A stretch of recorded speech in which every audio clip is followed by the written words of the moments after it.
अजून एक प्रश्न होता की नसरापूरची जी कचऱ्याची समस्या आहे त्याच्याबद्दल काय मार्ग काढता येईल? परवा दिवशी आम्ही PMRD मध्ये मीटिंग झाली, आमची आढावा मीटिंग. त्यामध्ये कचरा आणि घन व्यवस्थापन ह्याच्यावर चर्चा झाली. त्यामध्ये आपण एक एजन्सी नेमून त्या ठिकाणी वेगवेगळी जी मोठी गावं आहेत ज्या ठिकाणी लोकसंख्या जास्त आहे व मोठी बाजारपेठ असते हायवेच्या पट्ट्यातली, त्या ठिकाणी त्याचं नियोजन करतोय. थोड्या दिवसात त्या ठिकाणी PMRDचं आपलं कार्यालय सुद्धा या ठिकाणी चालू होण्यास नसरापूरला घेतोय, जेणेकरून तुमच्या समस्या आहे त्या तुम्हाला ते मांडण्यासाठी आकुर्डीला जावं लागणार नाही. तुम्हाला नसरापूर या ठिकाणी सर्वांची सोय होईल. थोड्याच त्याचाही प्रकल्प आपण मार्गी लावतो. चालेल, धन्यवाद दादा.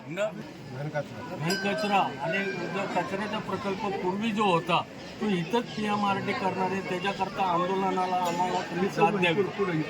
तिथं वरती पूर्वीचं काय आलंय माहिती का, तो कोर्टात गेलेलं आहे आणि आता परत त्याला उचल घ्यायला मंदिराच्या जवळपास काहीच होणार नाही. आम्ही उलट जागा आम्ही असं करतोय की वर जागा घ्यायची.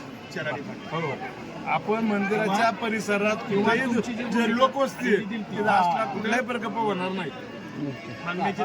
काल समजल्या हिशोबाने आम्ही इंडिया महाराष्ट्र न्यूज चॅनलला सबस्क्राईब करायला विसरू नका.